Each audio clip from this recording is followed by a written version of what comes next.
Reza Firkia, NIM A4 2018-0166.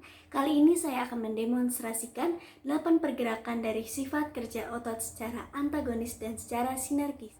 Nah, sebelum saya mendemonstrasikan pergerakan otot tersebut, alangkah lebih baiknya kita mengetahui pengertian dari otot itu sendiri. Sebelumnya udah pada tahu belum sih apa arti otot? Nah, selanjutnya saya akan menjelaskan pengertian dari otot sendiri. Otot sendiri berasal dari kata myo atau musculus. Otot merupakan sekumpulan sel yang membentuk suatu jaringan yang berfungsi untuk menggerakkan organ tubuh. Nah, ilmu-ilmu yang mempelajari otot sendiri itu disebut miologi. Seperti kita ketahui, alat gerak dari sel otot sendiri itu bersifat aktif, sedangkan tulang kemarin itu bersifat pasif. Kemudian, otot sendiri bisa diklasifikasikan ke dalam 3 jenis. Ada apa aja? Yaitu ada otot polos, ada otot lurik, serta otot jantung. Nah, selanjutnya di sini saya akan mendemonstrasikan dari 8 pergerakan sifat kerja otot secara antagonis dan secara sinergi. Nah, untuk selanjutnya ada apa aja sih gerak-gerakan yang ada pada sifat kerja antagonis dan sifat kerja sinergi sendiri? Selanjutnya akan saya jelaskan terlebih dahulu. Nah, sebelum kita melakukan pendemonstrasian, harusnya kita tahu dulu nih, apa pengertian dari otot sinergis dan apa pengertian dari otot antagonis.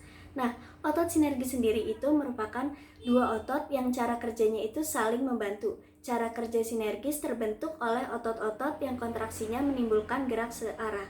Dan sedangkan gerak antagonis atau otot antagonis merupakan dua otot yang cara kerjanya itu saling berlawanan.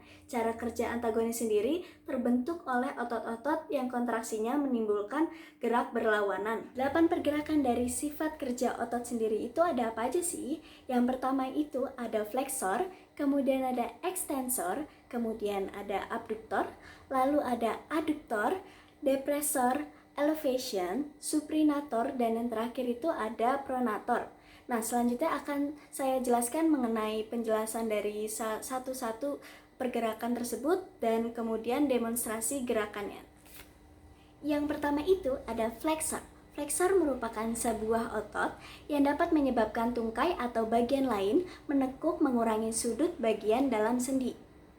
Dan berikut saya akan mendemonstrasikan gerakannya.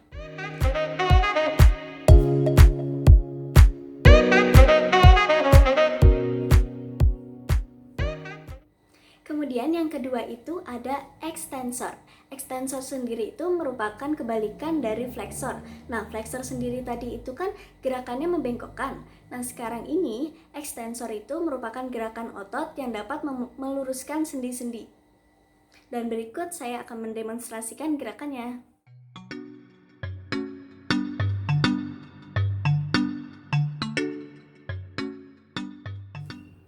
Yang ketiga itu ada aduktor.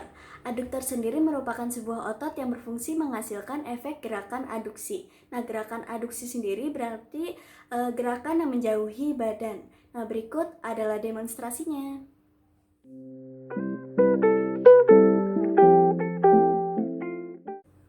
Kemudian yang keempat itu ada abduktor. Gerakan abduktor sendiri merupakan otot yang dapat berfungsi menghasilkan efek gerakan abduksi. Gerakan abduksi itu apa sih? Gerakan abduksi merupakan kebalikan dari gerakan aduksi tadi. Kalau gerakan aduksi tadi kan itu menjauhi badan. Nah, kalau gerakan abduksi ini adalah gerakan yang dapat mendekati badan. Berikut adalah contoh demonstrasinya.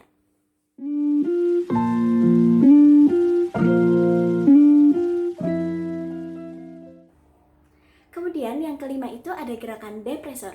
Gerakan depressor sendiri merupakan otot yang dapat menghasilkan energi gerak depresi. Gerakan depresi sendiri merupakan gerak menurunkan.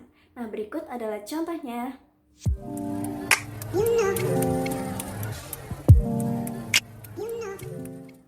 Yang keenam itu ada gerakan elevator. Gerakan elevator sendiri merupakan gerakan otot yang dapat berfungsi menghasilkan gerak elevasi. Gerakan elevasi itu merupakan kebalikan dari gerakan yang tadi, yaitu gerakan menaikkan. Nah, berikut adalah contoh dari gerakan elevasi atau gerakan elevator.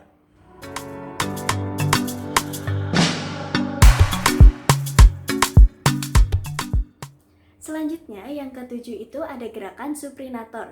Gerakan suprinator sendiri merupakan otot yang dapat berfungsi sebagai penghasil efek dari gerak supinasi. Gerak supinasi itu merupakan gerak menengadahkan atau gerakan yang membuka. Nah, berikut adalah contoh dari gerak supinasi.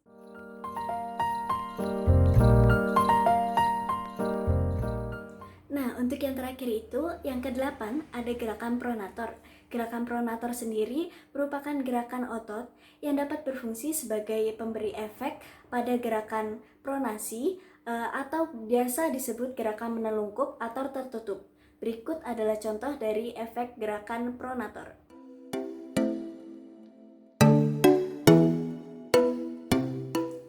8 pergerakan tadi merupakan pergerakan dari sifat kerja otot secara antagonis dan secara sinergis. Terima kasih untuk teman-teman yang sudah menonton dari awal sampai akhir. Mohon maaf apabila saya banyak kekurangannya dalam penjelasan. Semoga bermanfaat untuk teman-teman semua. Wassalamualaikum warahmatullahi wabarakatuh. Sampai bertemu di video selanjutnya, teman-teman.